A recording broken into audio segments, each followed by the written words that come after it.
Okay. Phones off.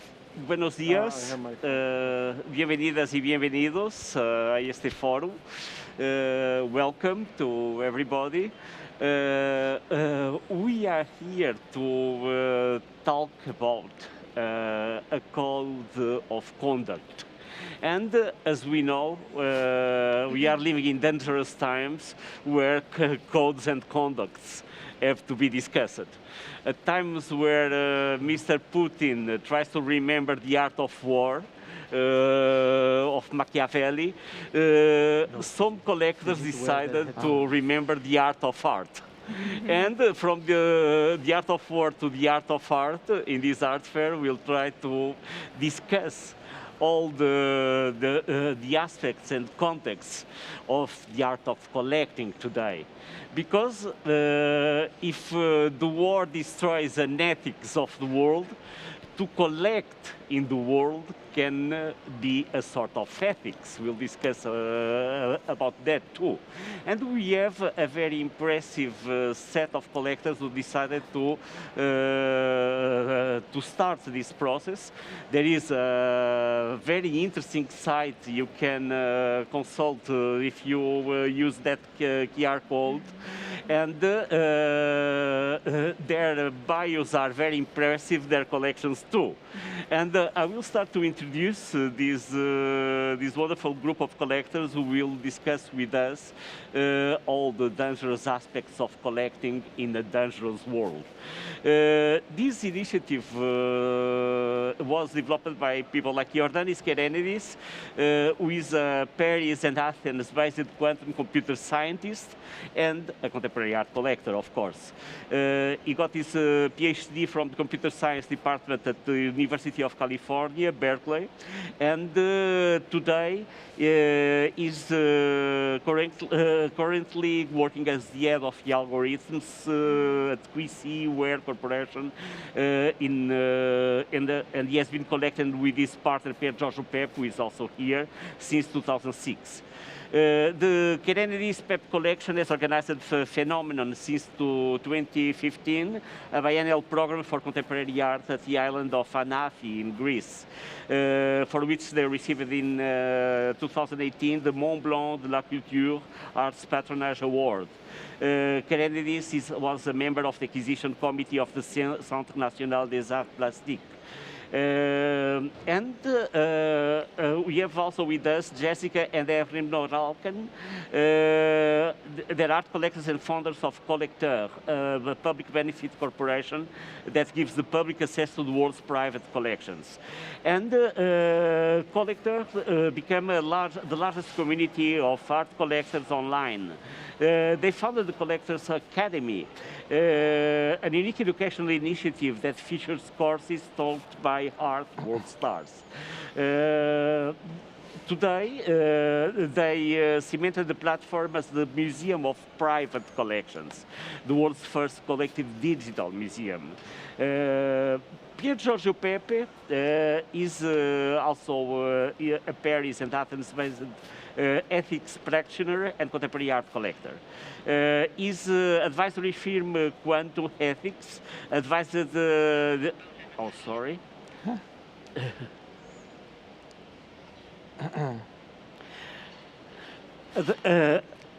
advises several organizations on ethics and compliance programs since 2018. He worked as an ethics officer in the pharmaceutical industry. And today he's developing his collection with Jordanis Kerenidis, his partner, and has organized also Phenomenon, this biennial we mentioned before, and they received as well this Mont Blanc de la Culture Arts Patronage Award. Andres Divanari, just aside me, is founder and director of the non-profit cultural organization Point Center for Contemporary Art in Nicosia, Cyprus. The organization is involved in the creative support and promotion of various fields of contemporary art and contemporary production. It works fostering a multidisciplinary engagement with new tendencies in all aspects of the arts, encouraging critical dialogue. And this critical dialogue is something we'll develop also in our program here. What makes necessary a code of conduct for collectors today? This is an interesting question to discuss in an art fair, because art fair are the front of many behaviors that can be dangerous when we talk about art, and when we talk about something where in history we know in the past there was a time, once upon a time, the prince was the center of arts. Today, we are the heirs of an history where the artists in the 20th century became the center of the art system. After that, galleries, curators, several sorts of mediators went together with an industrialization of the art field. And today are the princes back with the princesses. Do we need another sort of education of the prince, as Machiavelli was teaching his prince about war? Should we today discuss and educate princes and princesses about the ethics of collecting art? This is a point of departure for a discussion which will be open to you, and discussion where some spies and double agents are in the audience too. They will be very welcome to participate in this discussion. The collectors are not only here, they're also in that side. And we'll start and we'll start to give and to listen to the discourse of these collectors. Pier Giorgio, for example, you can start to explain us the genesis and the objectives of this code and the impact on the arts today of a code like this one. Why did you feel so motivated to do that? We know you are a specialist on ethics, but why you realized that this art world needed a code like the code you put it together, all of you? So thank you so much, Joao. I hope you can hear me okay. So thank you very much, Joao. Before starting, I just wanted to thank Arco for inviting us, for letting us have this opportunity to have this panel and discuss this new initiative that we're bringing here. So muchísimas gracias, Arco. And of course, you know, we also wanted to acknowledge that today it's a special day, right? We all woke up to terrible news, so it would be sort of inappropriate not to mention this and say that despite we're discussing something that's important for our art world, you know, there are bigger things happening out there. So I just wanted to acknowledge that. And thank you for being here despite all the news and having our wonderful Queen of Spain visiting at the same time. So we appreciate that. So to answer your question, Joao, we started from the realization that as collectors, we've played a very positive role in history of art. That's the first realization. It's black and white, and we do want to continue to do that. And what are the challenges today to continue to do that positively in a world that's constantly changing, where the ethics requirements are growing? You just have to open social media to realize that the new generations are focused on this requirement. So how can we continue to operate very positively in an art world by supporting artists, supporting the environment of creativity, right? So that was our starting point, a very positive starting point. I appreciate that you mentioned Machiavelli. We're really not here to educate anybody, but more to open a conversation for people to speak freely and to progress on this, right? So despite this positive role, you still hear stories, right? About collectors being engaged, by the way, like anyone else, like artists or curators. We're not particularly special, but you hear a lot about curators. It's got to do with our position of power, right? We operate a little bit more freely because we know that we can do more things than others because of our position of power. It's like what we see.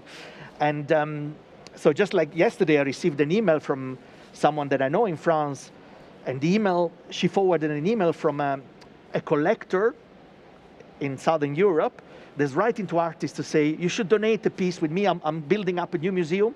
Donate artworks and they will permanently be there. And I was like, okay, how can you still in 2022 ask for free artworks with the excuse that you're going to up a museum. So there's a lot of work to be doing. And this realization, this clear example, said there's a big blind spot, right? Curators, artists are realizing, starting to work on this ethics issue. As collectors, we do have still a big blind spot. But we are well-meaning, so where do we take it from there? And then if you look at other sectors of public interest, because for us, art is public interest, like health or transport, they all have developed rules, conflict of interest, abuse of power, and we did a simple exercise. We took those rules and we applied them to our sector, and the result was, oh my gosh, we need to do something here, because things which are normal in our art sector are basically very problematic in other sectors, right? And so we decided to come together and have this voluntary set of rules. I repeat it and underline 3 times. We're not an institution, we're not an association, we're just a collective. It's called the Code of Conduct. It's a manifesto, it's an open document. It's absolutely voluntary. We're not here to teach anybody how to collect, but certainly to open a conversation around that. And for those that want to adhere to it and subscribe to it, to start using it as a good point of reference. So that's extremely important. We don't feel that we're better than others to tell, so that's a very, very important message I want to give. At the same time, it's important to have this conversation, and those topics have to be put black on white, because we realized that a big gap is that for collectors, there was no code of any sizable importance. And so we decided to do this complex document. As you said, we're a group of collectors. We wrote it for a year and a half. We consulted about 50 stakeholders in the art world, from artists to curators to galleries. The code will be updated regularly. So every year we will issue a new version, so everybody is welcome to make messages. Obviously, us being 9 plus 50, we only represent a portion, so we're very happy for this to grow into a more inclusive, and some artists have suggested we should cover more topics. That's great. This is a first step, a first step, but it's certainly only a first step. Certainly it's not the end of the journey, right? In some parts of the code, I think we've gone very far.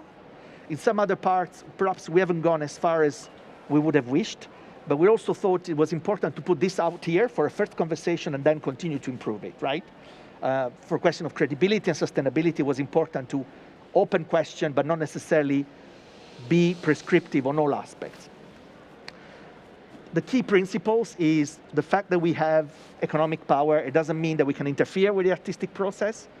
It doesn't mean that we can use vulnerability, for example, financial vulnerability of institutions to say, I give you a grant, but then I want you to show this artist, you know? So let's not use our power and profit from vulnerability of artists, from vulnerability of institutions to have our way, right? So that's one of the key principles there. So how do we support without interfering? We're mindful of the power imbalance between us and the other in the art world. And so that's basically the key topics that we have then declined throughout the code. The code is based on a structure, interactions with artists, interactions with collections, interactions with galleries and dealers. So we've chosen to structure it from different aspects of interaction. Each of us will talk about one topic in particular. But when you think about perhaps the number one section, which is the relationship with artists, to give some example, how do we address this principle? One fundamental principle is that we believe that we must compensate artists for their work, and not just for the artworks, which is obvious, but also when we ask them, for example, to do a presentation or to come for an installation or to do a performance. Art is work. Like, you know, you see more and more on social media today, and visibility is no longer just compensation. It cannot be compensation. Mm-hmm. So, or for example, if an institution asks us to loan artwork for an exhibition, we should try and tell them, are you paying the artist for that, right? We should try to advocate for that. And obviously, to look back to what I said at the beginning, another important provision about artists is let's not ask for free artworks. Let's stop asking gifts, because these people work, and we cannot be asking for, if they want to give it to us, it's another story, but we shouldn't be out asking gifts like the example that I made at the very beginning, just to close the loop on that. Yeah. So sorry, that was a bit lengthy, but I wanted to give a framework. I'm sure galleries will be very happy to know you are not asking for free artworks. Jessica, Evrim, how was to build and maintain your astonishing collection, and how you felt challenged by these ethical subjects? on the building and maintenance of your collection? So we have the platform collectors where we've been building for the past 6 years. We invite private collectors from all over the world to share their collections digitally. So when we first started, people of course told us this was impossible. You know, private collections are private for a reason. They're hung in your house. They're seen by the few people that come to your house. It's going to be impossible what you're doing. People are never going to share. We started wondering what is the problem with sharing? Isn't art made to be seen?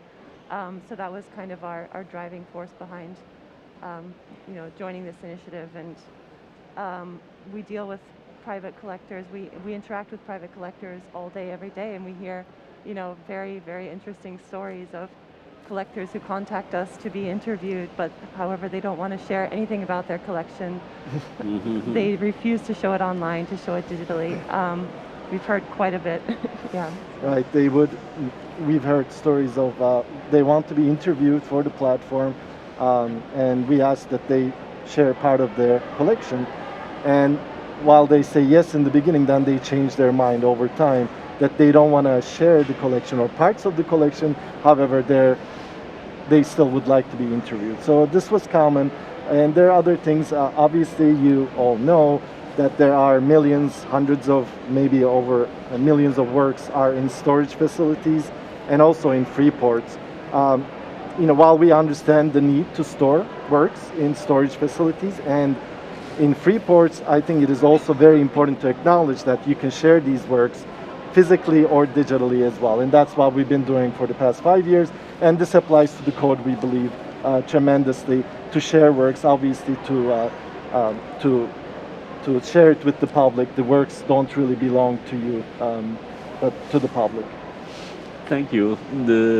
Andre, to invite artists to produce artworks was often a way to organize the private space.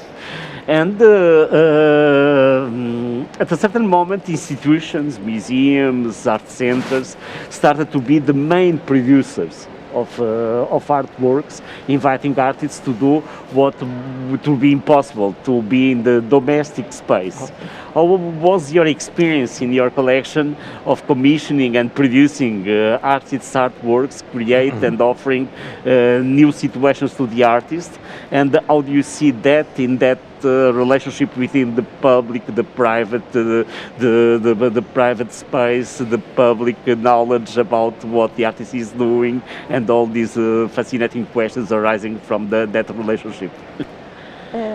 Thank you. First of all, I'm not a collector in this sense, that I don't collect the works. What I have in my collection is experiences that I am building up with my relationship with the artist. I live in a small island, Cyprus. My institution is in Nicosia, and I knew from the beginning that the only motivation to get anybody to Cyprus is to give them the possibility that they will find something that it will be of their interest. So I didn't do contracts. I didn't have a framework.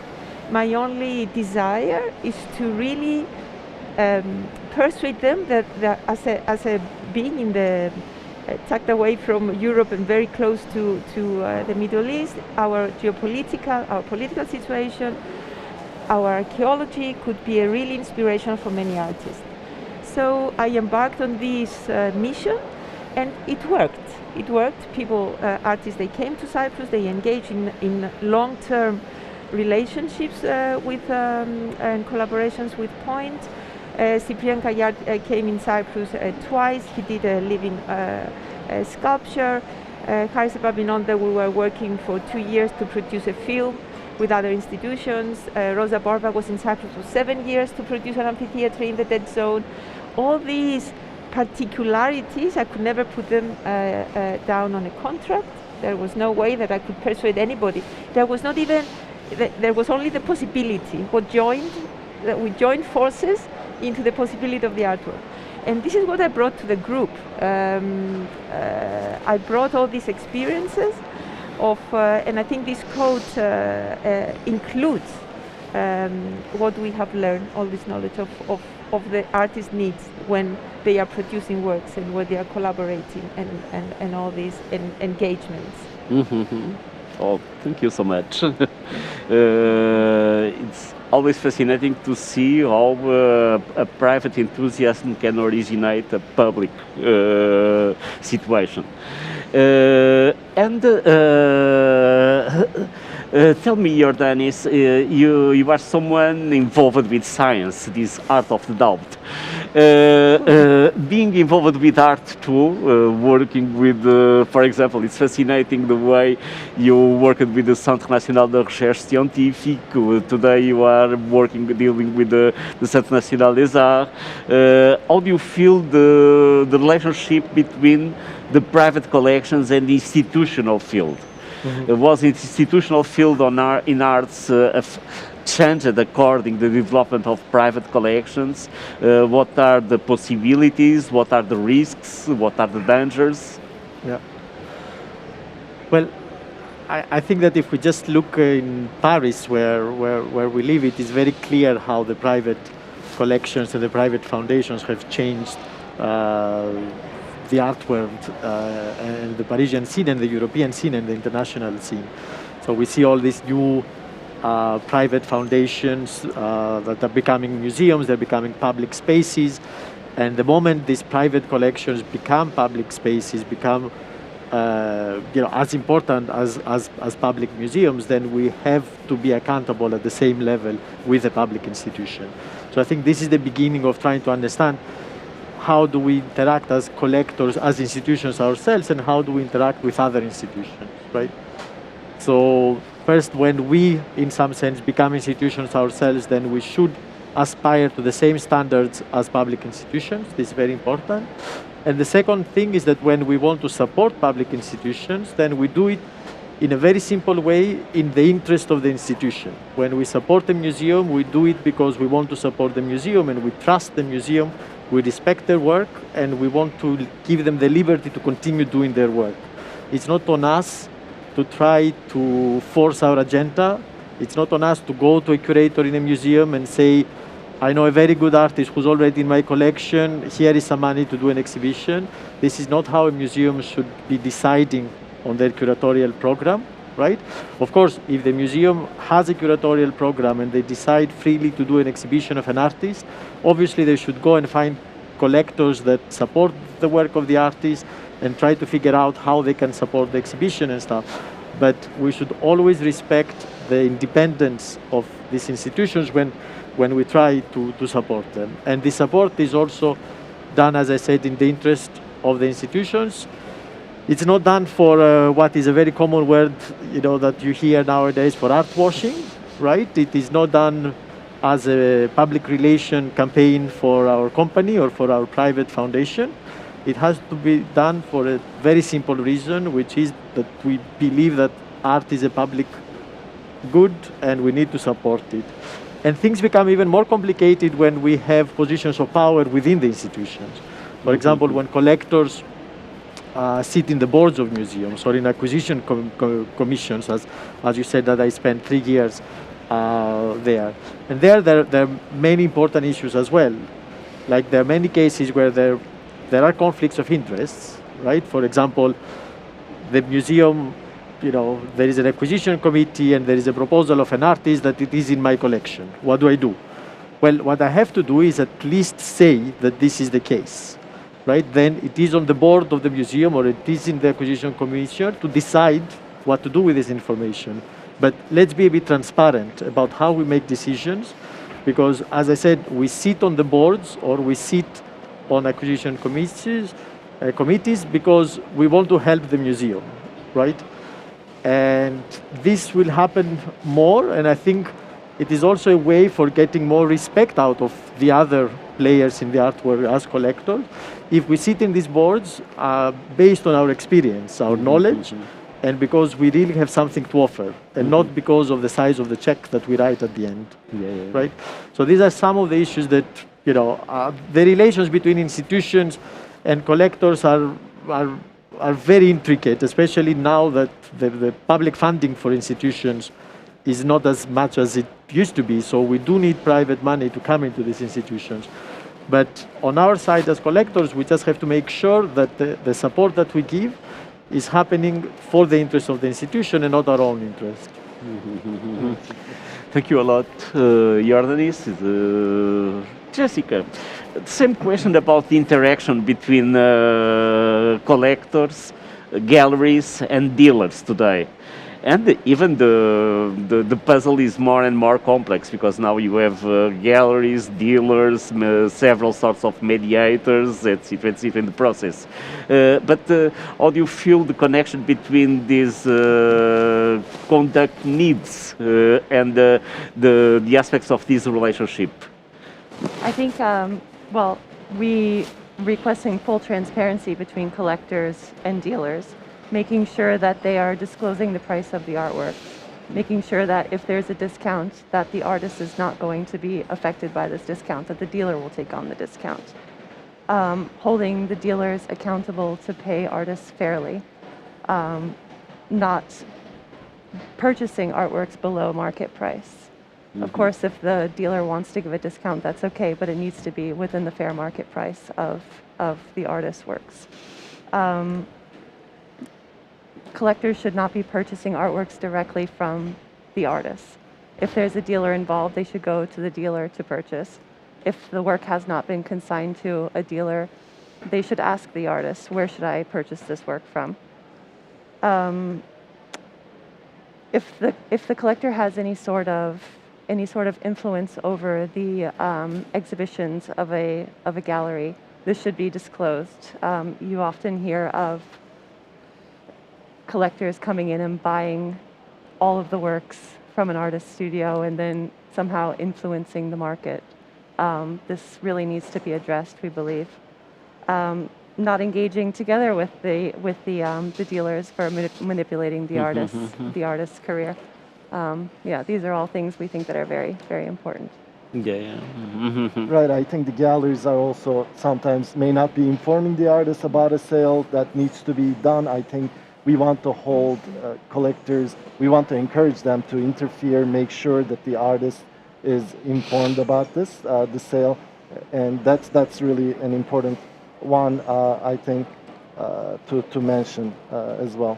And also knowing where the artworks are going after a work is purchased, oftentimes it disappears. There's no communication between the gallery and the artist as to where the work is going. So that's fairly important as well. And if I can just add to that, I think it's an important question that you're raising there, and a question that we receive all the time. How is this code going to be enforced, right? And obviously, as I said, we're not an institution, we're not democratically elected, we're just a bunch of people that got together and spent a year and a half discussing these things and learning from each other, because a number of the things that are in the code, a number of us did, we learned from each other. So, as I said, nobody's perfect, but essentially we're looking at this as a standard. But how do we enforce it? Well, we cannot enforce it, but you can enforce it. Like if you go to a gallery and you realize that the gallery is playing tricks with the artist, which don't do that much, but if in case they do, then you could say, look, this code, look at this page here, this article says that maybe we shouldn't be doing it this way. Why don't we have a conversation about that? Or an artist could go and say to a gallery, I only, in the future, I really prefer if you sell to collectors that have signed up to this code. So there is going to be a rhizomatic, peer-to-peer, holding each other accountable, holding hand, people using it as a leverage. So that's the only way we can make this work, because we're not an institution, we're not planning to go and knocking at people's door. The example I was giving you earlier on, right, on that email received from that collector wanting free gifts. Yeah. I told this person who's a journalist, I told her, look, write back to them and say, have you seen that there's a new code? Look at the article. This is how, the only way to make it work is if everybody sort of helps leveraging and mentioning it and quoting it, because it's going to be only this kind of very democratic and rhizomatic enforcement. We cannot do it in any other way. Sorry, it was a nice way, because a lot of what we say there, ask the artist to do this, advocate with the institution to do that. The only way we could do is having conversations. We cannot. And the only thing we can advocate is what we can do ourselves on our as side. Collectors. Exactly. The artists should be doing a code of conduct for themselves in order to protect themselves. the same, the gallery should be doing the same, the institution should be doing the same. The institution should be very careful who they put on their boards. We've seen all the scandals happening in the biggest museums in the world. So it's not anymore just who has the money to be in the board. It should be a very serious decision who you want as a collector in your board and what this means ethically, right? Right, and it's really important to note that never before a code like this or guidelines like this existed. So a lot of the current collectors in the world that are active don't adhere to these rules. But they need to know. I mean, this is a starting point. I think it's a very positive first step towards starting, because as we are going through new technologies coming in, things are changing, and there are lots of new collectors or would-be collectors are starting. So it's really important to put these guidelines in effect somehow out there so they could also follow and understand it's not always okay to do these things, because they're looking at the art environment, the market, and they see these news buying works for millions of dollars and selling them, and it's okay for these works to appear in auction. There's no enforcement. Obviously, there's not, but once there is a guideline such as this one, perhaps things could change. We can warn each other, we can advise that this is not the right way of doing it. And I think this is going to be an important milestone for collectors who are trying to do collecting in a different way, not just to buy and sell and make a profit, but rather to safeguard a work and amplify its message and help the artist community and the whole ecosystem of the art world. So it's a really important step. Yeah. Well, to illustrate your site, you decided to invite one artist and writer and commission him to produce some very specific cartoons that make the reading of your code less boring, because all codes are a little bit boring. But these illustrations are also very interesting commentaries. You go. After you'll develop your disagreement with it. Okay, it's your job, of course. But you invited Pablo Helguera, a wonderful Mexican artist and writer, who is also a thinker and someone who was thinking about some minor vices or big vices of the art system. And Pablo recorded a short statement. We can listen now. I suppose, Anna, you can screen Pablo's statement for us. Should be here. It's okay, PG. No. Can we play the video, please? It is a pleasure for me to be part of this project. The subject of the ethics of collecting has always been in my mind, as I have endeavored to understand the social dynamics of the art world. It is a complex subject, but I would like to share 2 comments on it which can perhaps serve for this conversation. The first is my perception that collecting is too often regarded as a hobby and not so much as a professional practice.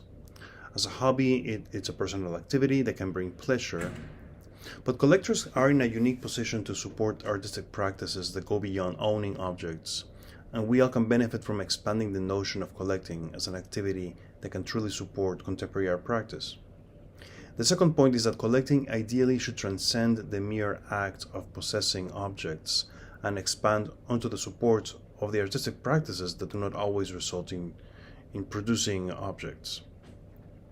A good example is the winner of last year's Turner Prize, a Ray collective based in Belfast, a group of artists who do not make objects but instead engage in collective experiences, organize parades, and produce carnival-like activities. I would love to see a collector culture that focuses more less on the act of possessing and more into the act of supporting the long-term artistic projects. While collecting indeed supports us as artists, the long-term investment in an artist's career is even more important and can help enrich the activity of artists all over the world. Thus, a conversation of future models of support for artists can be a very exciting direction as we consider the future ethics of collecting. Well, as I mentioned before, if you use your QR codes, you can have access to all these wonderful drawings published on the site of this code of conduct.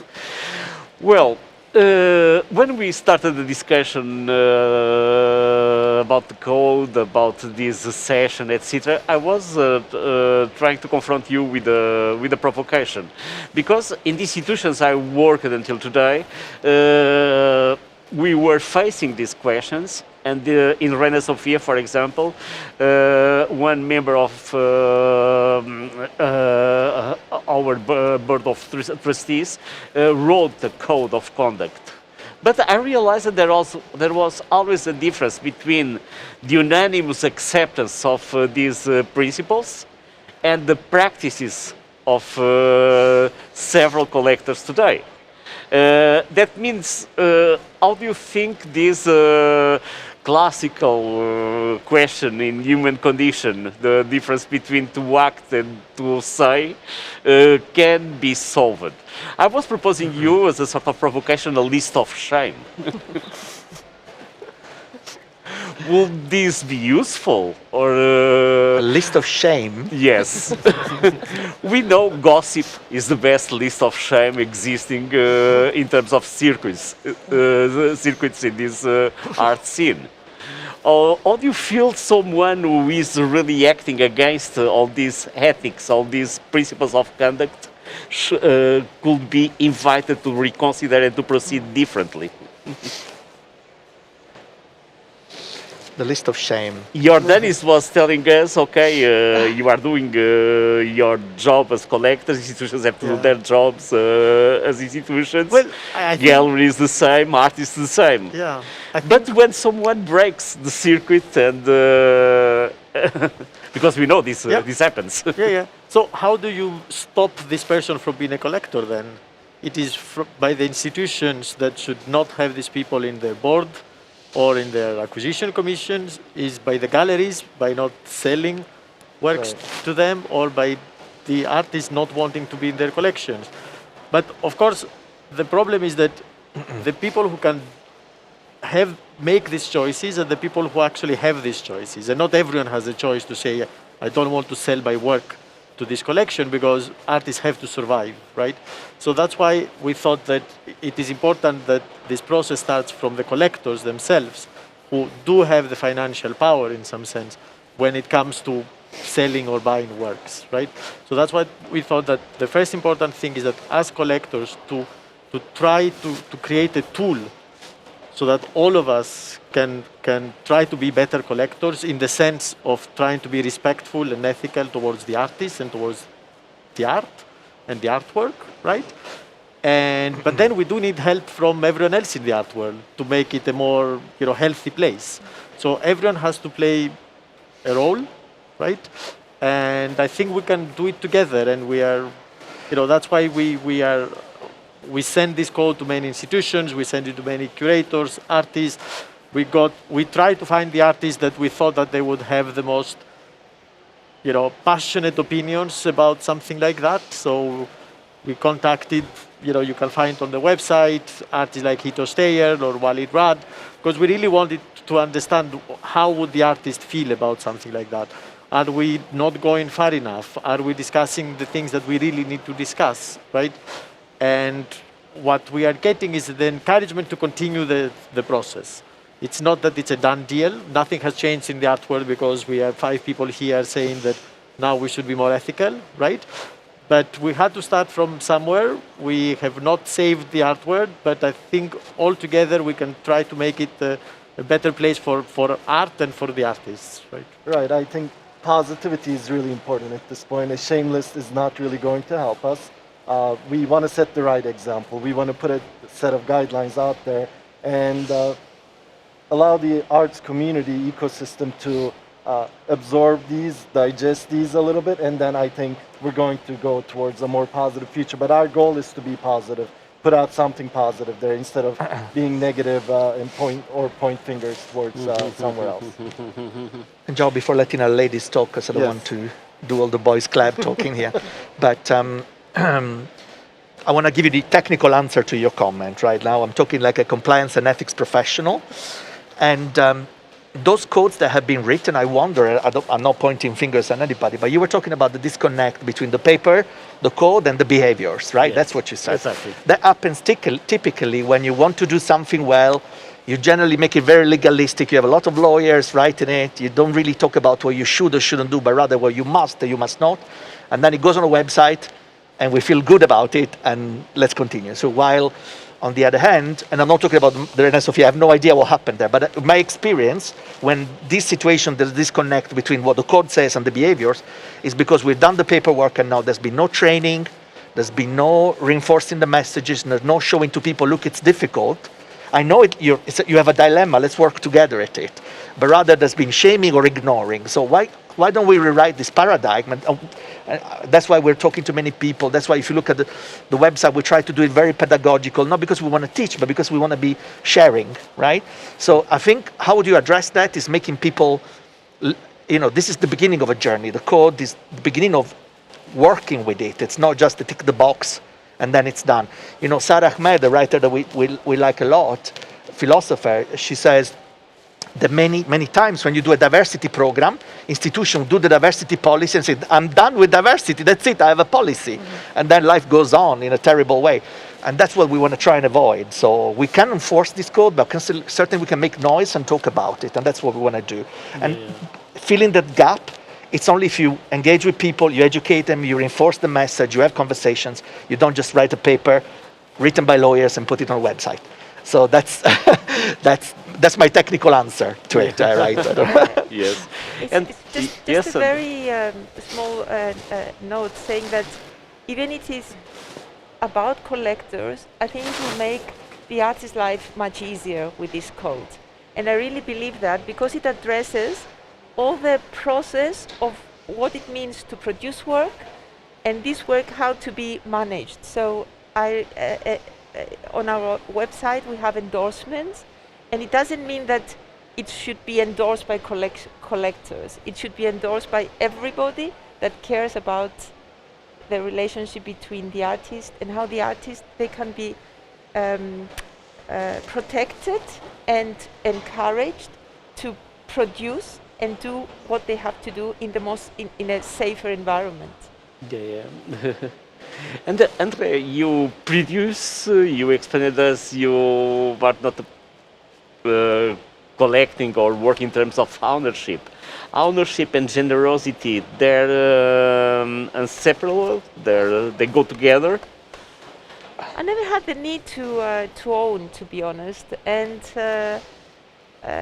because I come from an environment where the collecting is not something that really comes into our culture. Philanthropy is not part of our culture. So, but I really believe that Cyprus as a country had a lot to offer to artists. Mm-hmm. And it was always a question, sometimes my collaborations with artists, they would encourage me to have more concrete relationships with the artists, because sometimes it's not only the collectors or the ones that they commission works that they demand, it's the artists also that they demand. So I was always part of this eliminating the hierarchies, these shifting roles, but I found this very interesting because that was the only way to make meaningful works. I mean, like the last project that we did with Rosa Barba, it's an amphitheater in the Dead Zone. For the last 40 years, there's nothing built in the Dead Zone, but we continuously try to, between the two of us, to find the best possible way to make this happen. It's a political work, it will be there. It serves the community, the country, and us that produced it. I don't have anything else other than going there and look at the amphitheater. Yeah, so yeah. It's always interesting of how I could move from the private to the public and back to the private. But I was always motivated because I could see that there was what was produced, it was meaningful. Yeah. Well, and in our audience, what are the questions arising around this subject? What are your experiences, ideas, doubts, questions? This is a good time to shoot.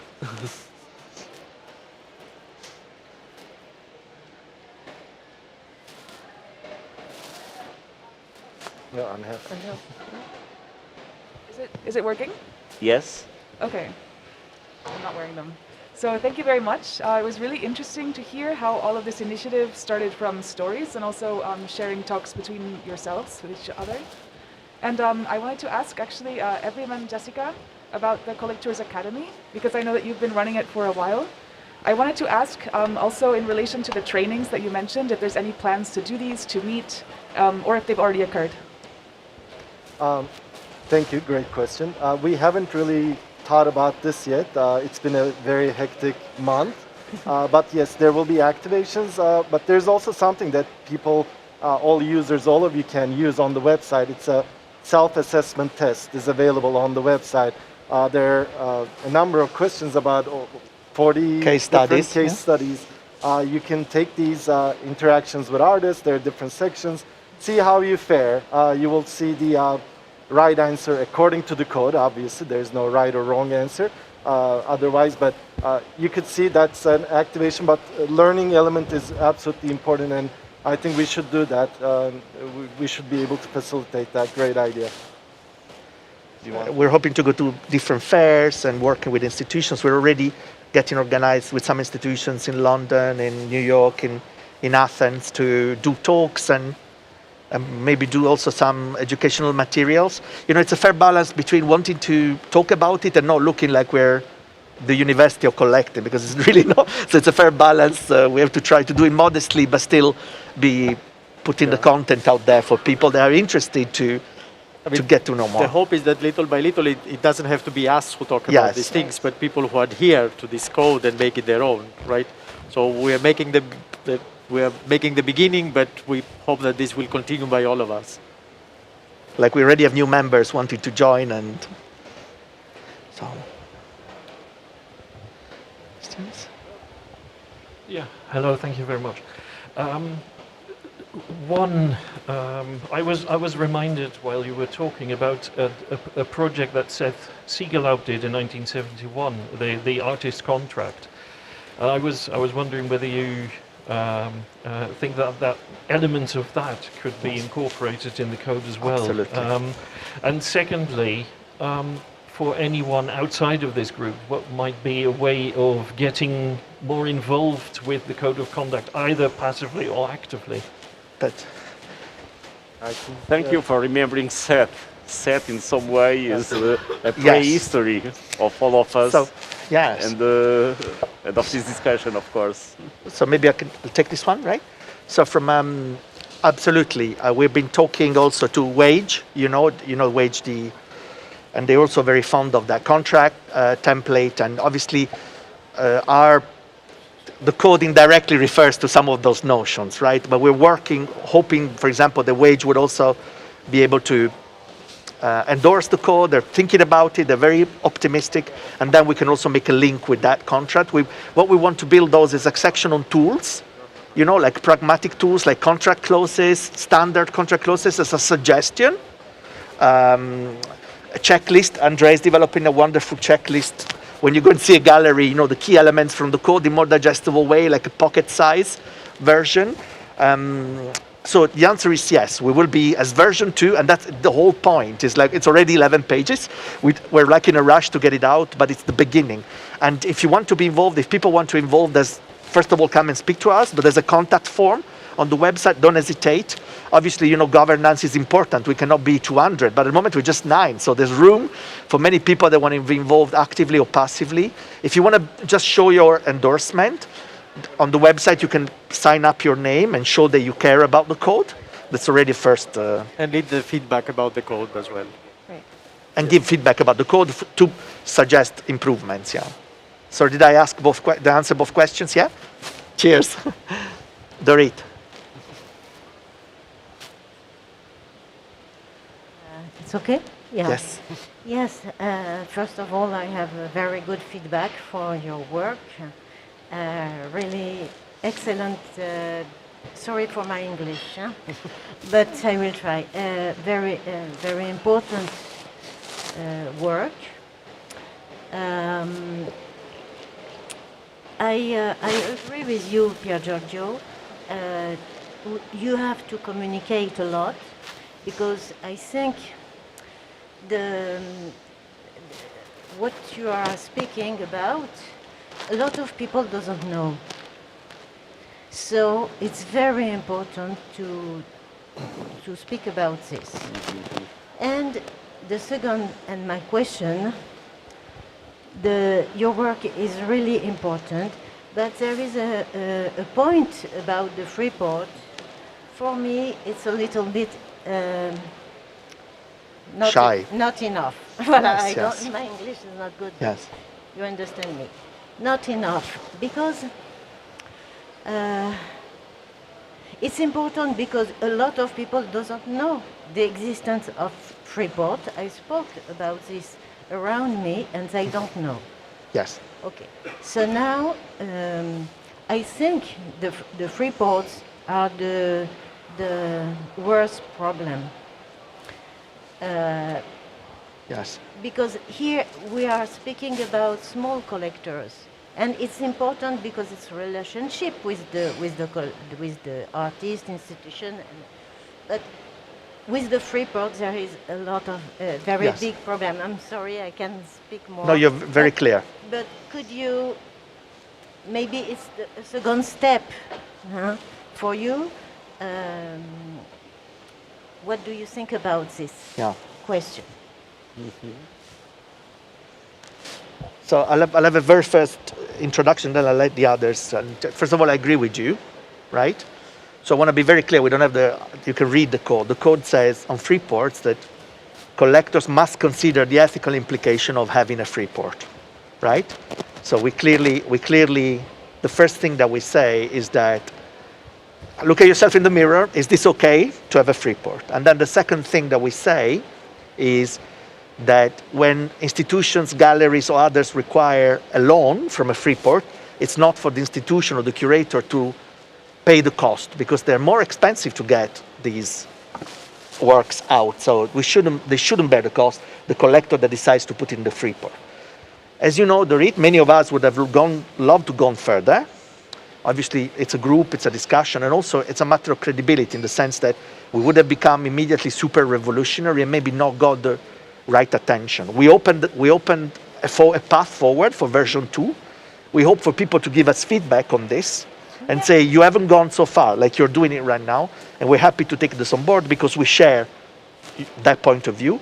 The Freeports, they have tax implications, and those tax implications means less tax paid to state and less schools and less hospitals and less art project financed publicly. Yes, we fully agree with Museum doesn't have enough money. Yeah. So private institutions are giving money to the museum, and if in the Freeport they pay their taxes, we don't have this conflict of interest, interest conflict. Okay. So the code goes in that direction. It doesn't go far enough.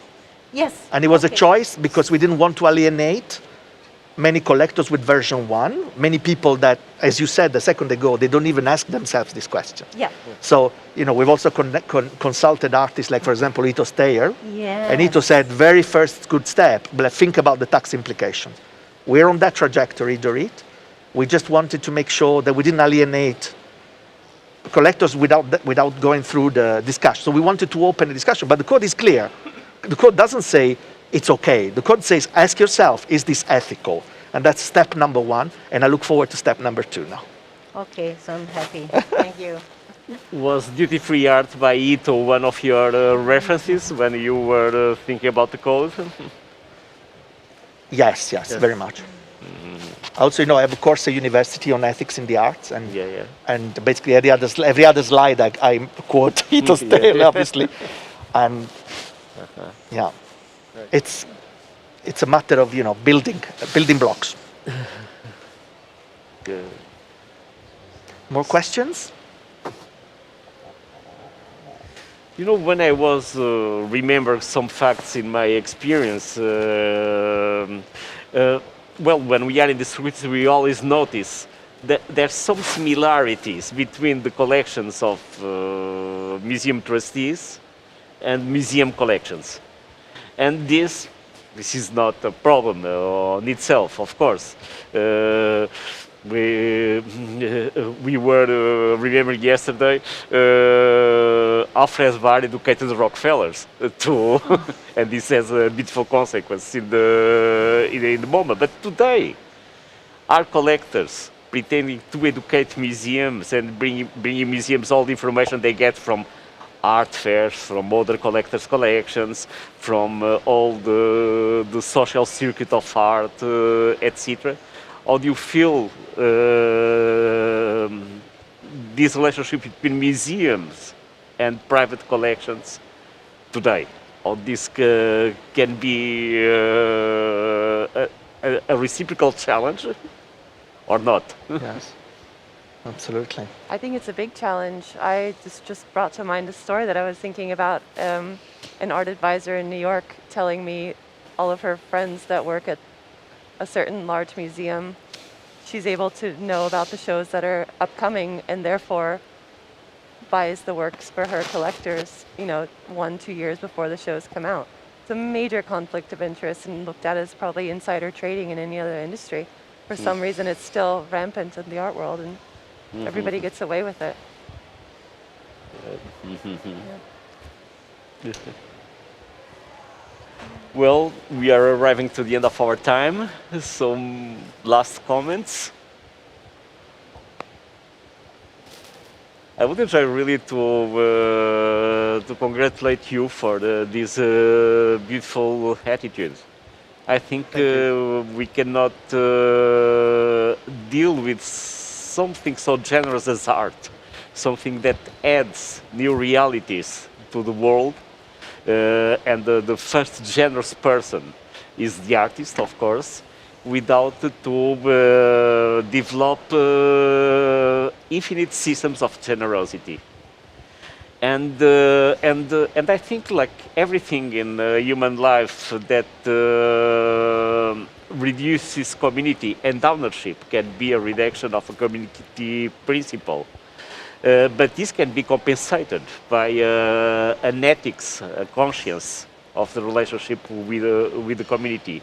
We are at the same time of this meeting developing an encounter of museums, and something we are discussing is how to make bigger the boards in museums in such a way to not represent only money, but to represent also wisdom. To represent also experience, to represent also knowledge, to represent the diversity of a community. Well, this is an ethics of life, and art and life were mixed up by artists. That means this ethics of life is also the focus on your code, and I hope your colleagues will read it and will think about it, as everybody in the art world should think about it too. When I was mentioning code can be boring, well, some codes can be boring outside lawyer system, but and in court they can be very boring. But your code is not boring at all, and I will we'll read it and we think about lots of things. And maybe my last question will be to remember, for example, what Tito Steil is saying in your site. She was, for example, saying your code helps to put in question what she calls reputational art.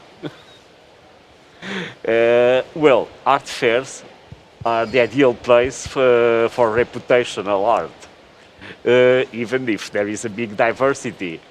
How do you see this sort of construction of reputations between in the relationship between the artist, the curator, the institution, the audience? Yes, absolutely.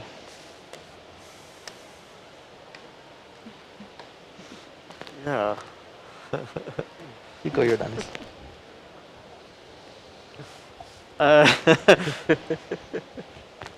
so that's why we're here, no? I think it's the best forum to have these discussions, because all of these problems, you can also see them in a commercial place like a fair, where there are all types of interactions. There are discussions like this, or like the ones that we will have outside, or there are, also market transactions on reputational art and on trying to meet the queen. Can I say that? Yes, or and do these things in a fair. So everything is part of the art world. There should be place for everything.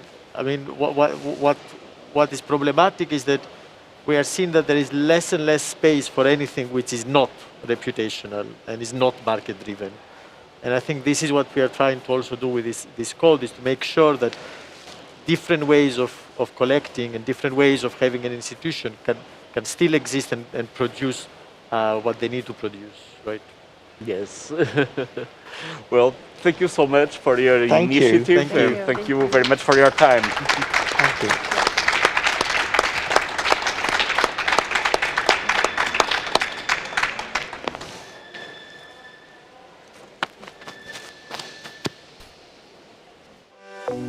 you.